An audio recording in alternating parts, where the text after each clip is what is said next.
If you are joining on Zoom or by live stream now, welcome. In a few minutes, we will be hearing from our honored guest today, member of Knesset, Alon Schuster, who will be speaking to us from Israel, where Yom Kippur is now over. And this year we mark 50 years since the Yom Kippur War, and many have commented that the situation in Israel right now is the most dangerous crisis in Israel since the Yom Kippur War. And so we have asked member of Knesset Alon Schuster to talk about why this is so and how we can all help.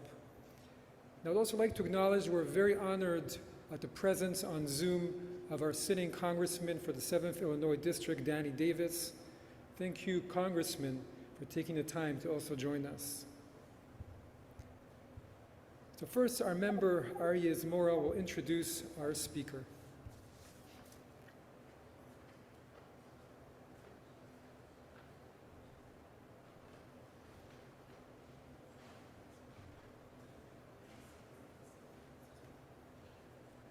Alon Schuster, a good friend, I'll say a few words about him. I knew his father and I studied with him at the Hebrew University. He was much older than I. Yehuda Schuster was born in Germany and, like many others, suffered and survived the Holocaust, moved to Argentina, and within a few years came to the Negev and was one of the pioneers who established Kibbutz Mefalsim, where Alon was born. Alon was salt of the earth, he is. And he was in the Nachal Brigade and ended up as a lieutenant colonel in the Israeli army, wounded in one of the Israeli wars. He became a teacher of math and computer science, eventually a mayor of the Regional Council of Sha'ar HaNegev, and then he moved to politics. He was a member of parliament in the Blue and White Party and now National Unity Party under the guidance of Gantz. He was a Minister of Agriculture, Under Secretary of Defense, and now he is an outspoken opposition leader who questioned and participate in the challenges to the situation that happened to Israel now and the problem with that Israel experiences now. And he is going to share with us his experiences now in the opposition to what is happening in the attempt to undermine the position and the status of the Israeli Supreme Court and really the rule of law. Thank you.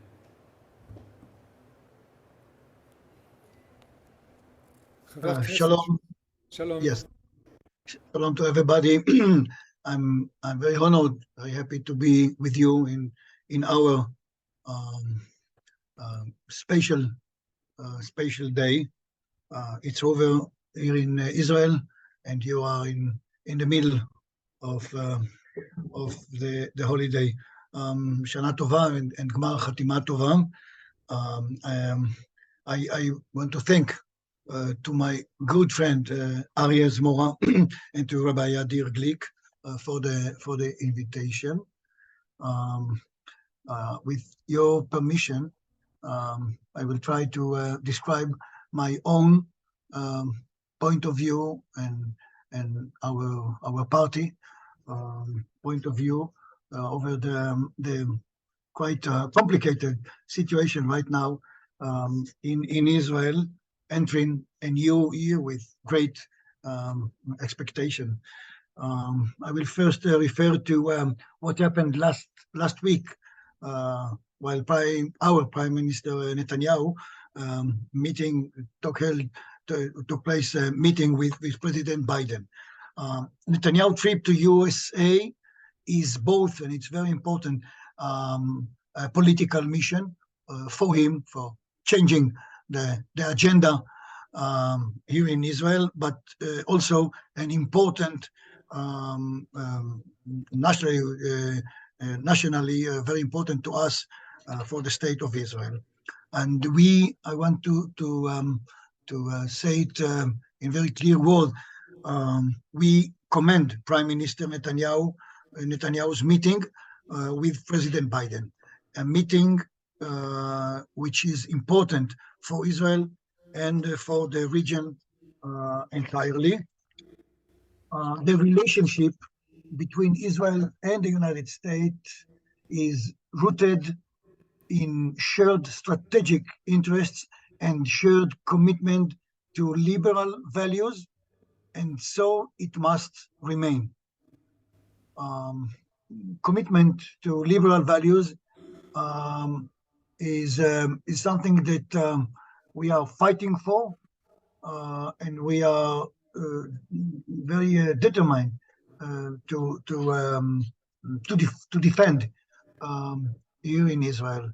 The partnership between Israel and US is one of our most important national security assets, and we must always work to preserve it.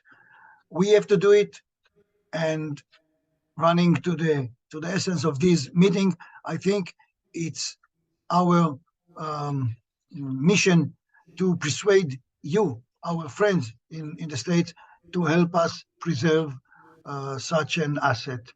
Biden administration, I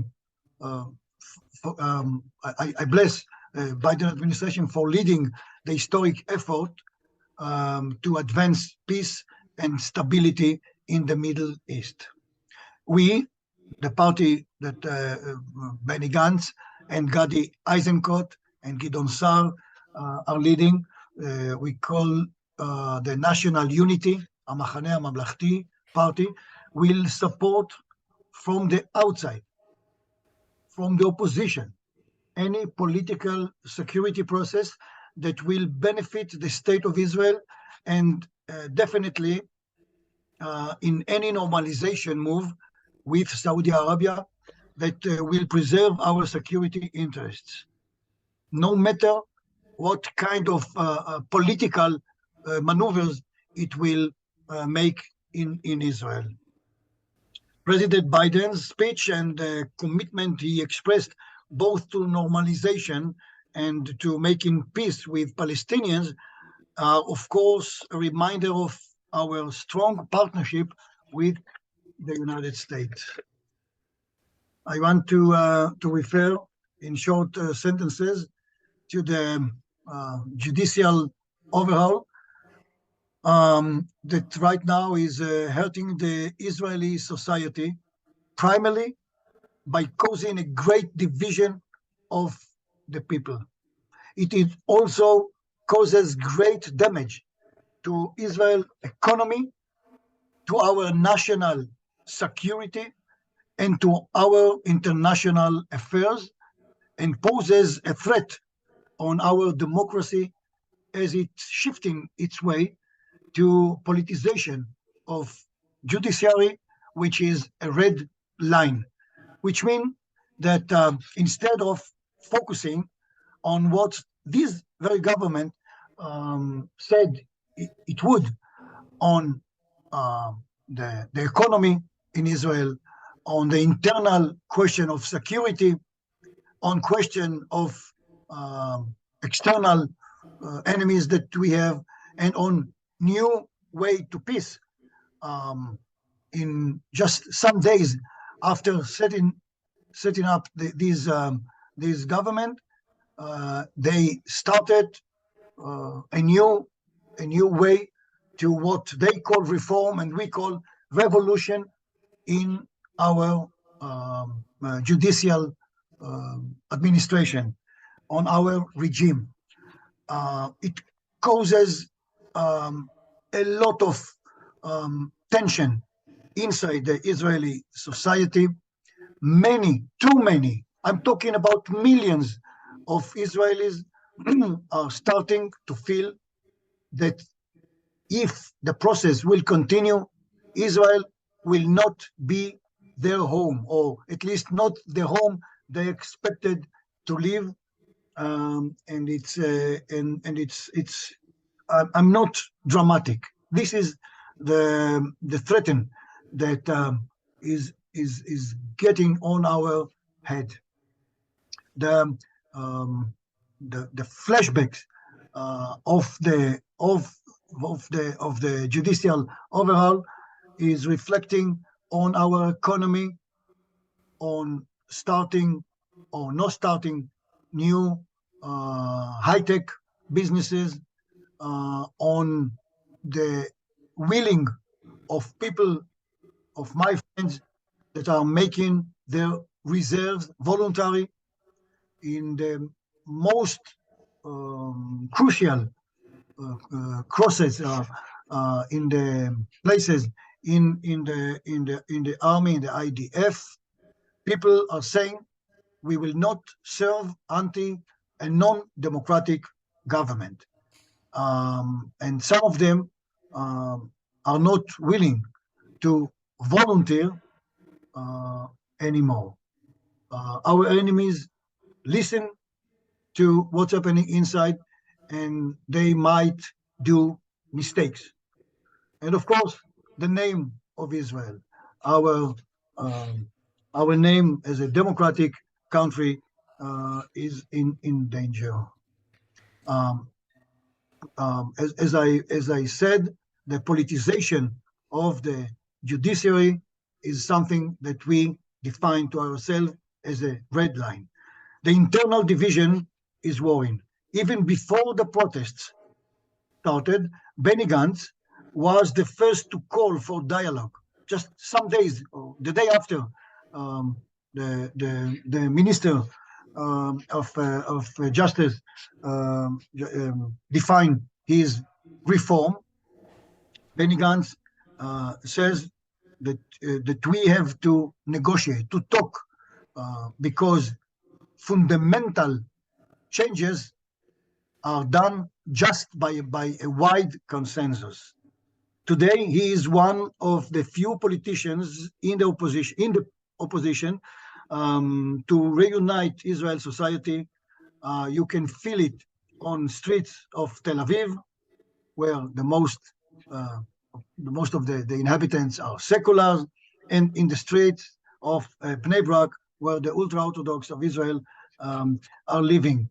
People admire him and thinking about him just good thoughts. Um, Israel needs and seeks for unity, and we can see it in the polls all over the last 9 months.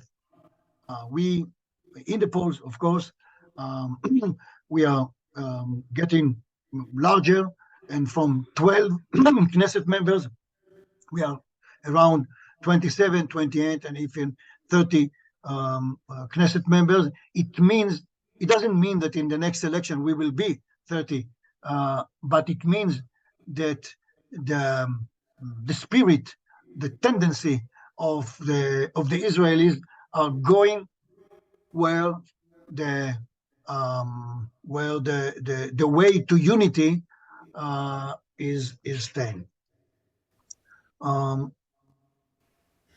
Compromise is necessary to keep Israel together, but we are not willing, and it's important, to compromise Israel's fundamental identity as a democratic, secure, just, and liberal state. All the 3, 4, 5 components are critical.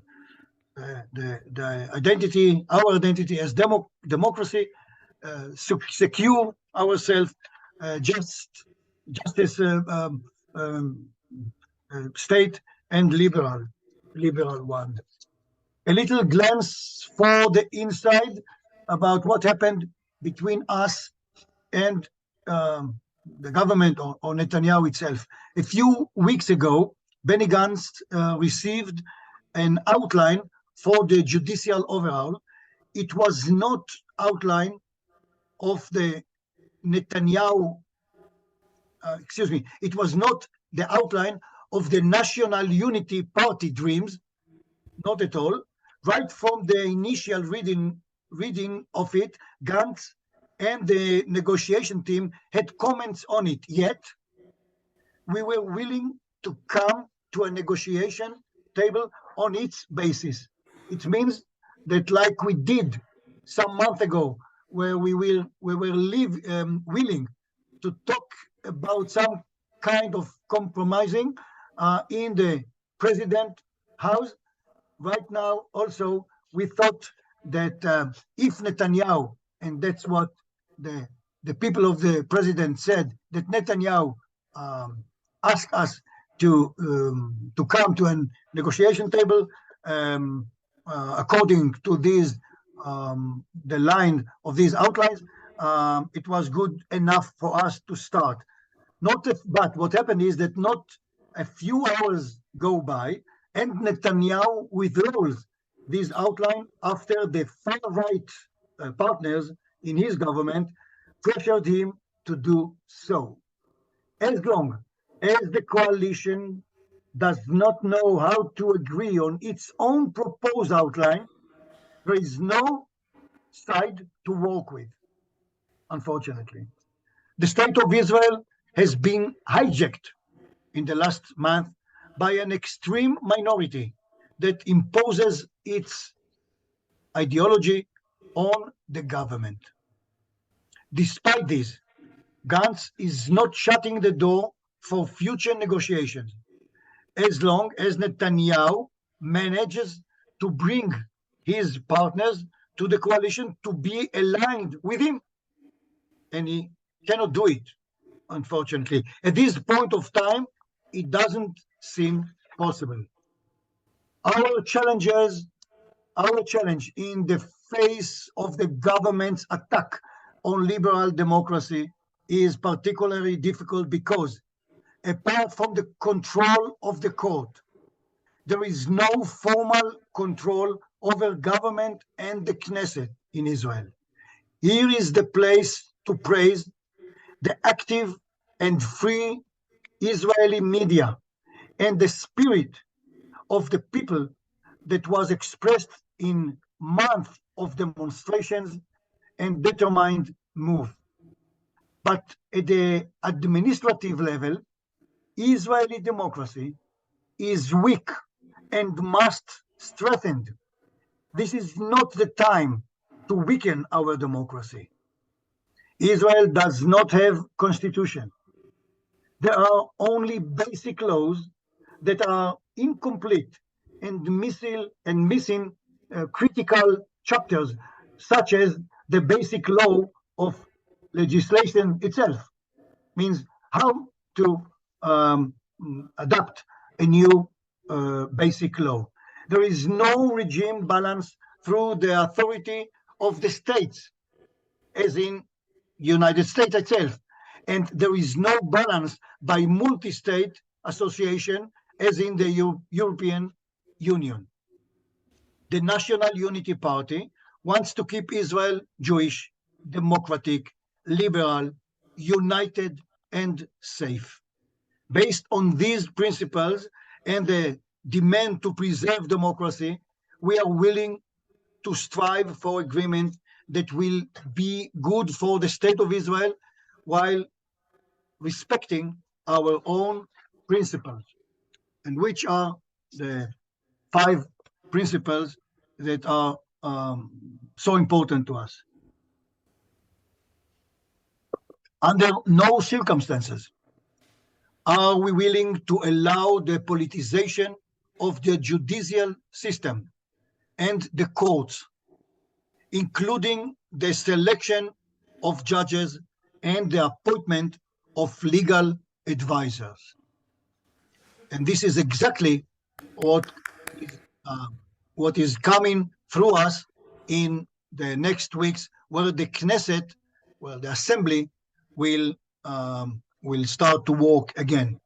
We want, the second chapter is that we want to ensure the legislation of basic law legislation, that will clearly define the process how to legislate and designating a required special majority in Knesset to pass a basic law.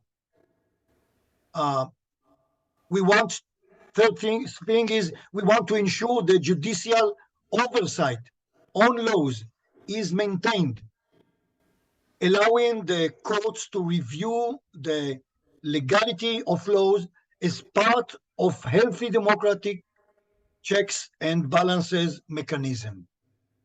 Fourth, we ask to make the legal system more accessible and friendly to citizens, including reducing the number of criminal proceedings, increasing the number of judges, as to reduce waiting times and overload on judges, and the legislation of basic law anchoring explicitly civilian rights.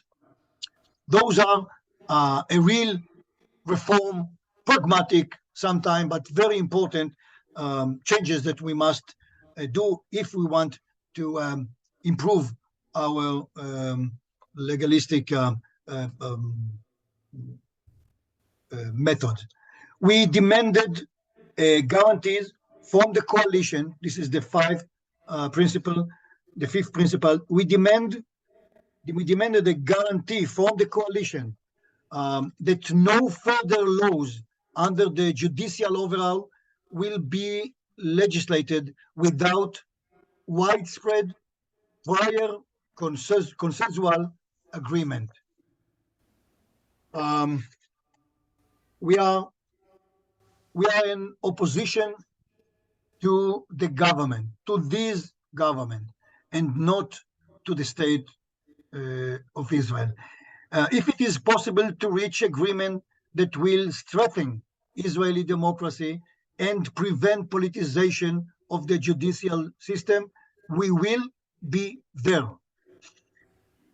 Now, a few words about you, about the Jews in America and all over the world.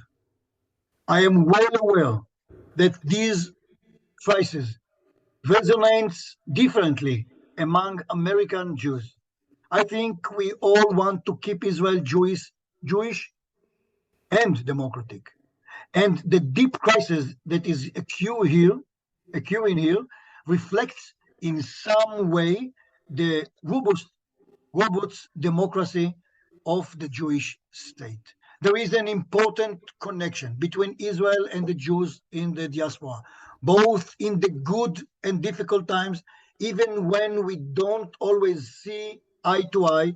The involvement of the diaspora Jews in what is happening in Israel is of great importance. Israel is the state of all Jews.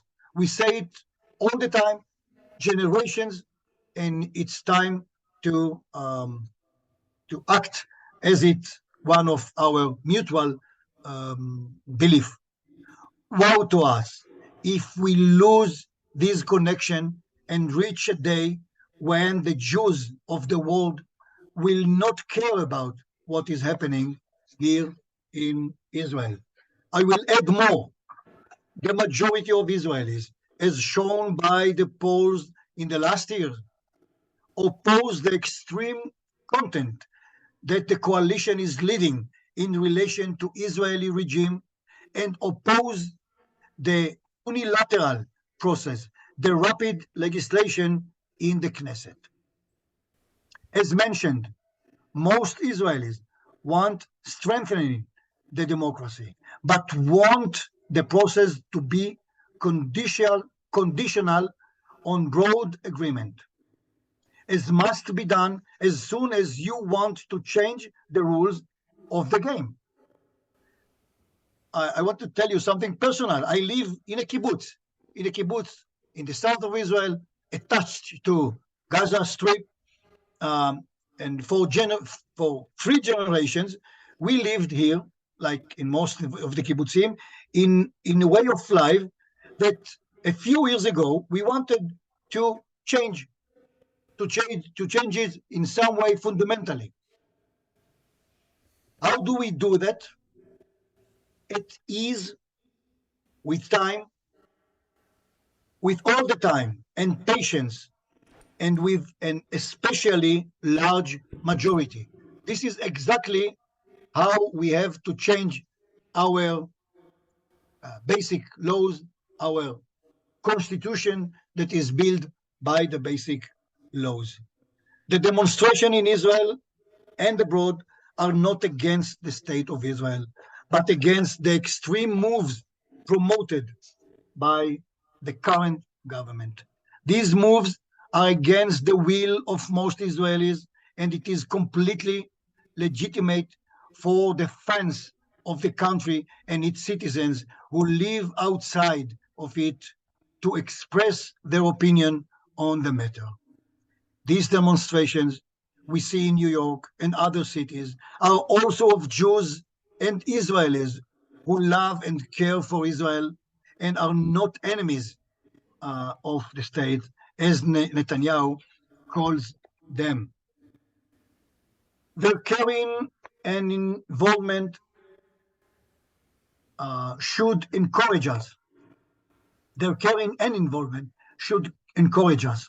If we reach a day when no one cares, that's when we need to worry. And this relationship must be maintained. It cannot be one-sided. We cannot expect the Jews in the diaspora to help us only when it's convenient. We have to be there even when it's challenging and complicated. So, with your permission, I will stop here. And if somebody wants to ask or to add, it's about time. And anyway, I want to bless you for the Jewish life that you are making to yourself, to the next generation. I think one of the mutual challenges that we have is to continue the responsibility that we have, not just on the past of our history, but on the future of our history, and in order that that will be meaningful to us, that Israel is a state of the Jews, the democratic states of the Jews. We have to fight together against any cruel laws here in Israel, and for the stability of the democracy in Israel. Thank you.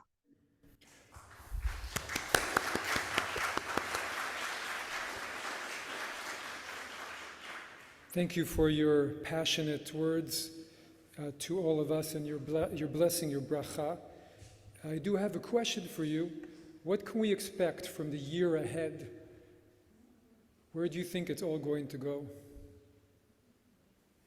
Okay, let's see, define what happened in the last 9 months. In January the 4th, I believe, Yariv Levin, the Minister of Justice, said that he has some steps that will pass, some rules that he will pass in the Knesset, and these all 6 chapters, like the override clause, like the reasonability test, and so on, the combination, the members in the judicial selection commitment, and some other issues, all of them is just the first chapter of his reform, what we call revolution. So actually, he was talking about 4 steps, and we must understand, and you must appreciate, I beg for your appreciation, that the democratic spirit of the people of Israel stopped, defended our democracy, not just that we are not right now after the first phase of his blitzkrieg, his raid upon the Israeli democracy, but he didn't succeed in not more. He succeeded not more than one rule the reasonability test. We have to say that it was in his severe version, but one of our, I didn't mention it, but one of our principles is that in any talking, any entering to a dialogue, we will insist of changing, calming down the extreme version of the reasonability test rule, and we hope that it will happen. So I believe that the people of Israel will stop any of the critical, of the fundamental actions, brutal action against the liberal democracy as we understand it. But I really hope that we will come to a situation where we can sit, and with time, it will take months, we will be able to talk according to the principles that I just figured out. And I think at least 70% of the Knesset will support us. I very much, I want to end that I very much hope that the idea or the reconciliation or the peace agreement between us and Saudi Arabia will advance. It's good for Israel, and I hope that Netanyahu, as a patriot, will take a risk, take a political risk, and maybe his government will perish. But we and most of the components of the opposition will support this agreement if it will not, if it will keep the security of Israel. And immediately, I think we will have to go to another election. So maybe that 2024 will be a year of elections, and I hope it will be also a year of a new progress in our relationship with important Muslim Arab country like Saudi Arabia, and the year where the revolution, the crazy revolution in terms of the values of the content and in the issue of the frame, the way it's happening will stop. Thank you very much. We stand with you here in the diaspora and thank you for taking the time. Wish you and your family Shana Tova Metuka, and for all of Israel, a Shana Tova Demokratit, a democratic new year for Israel. And we will continue to see what we can do here to help in every way we can. Toda Rabba again, and thank you to Congressman Davis for also being part of and watching this important conversation. Toda Rabba. Shana Tova. Shana Tova, חברים. Shalom, shalom. Shalom, shalom.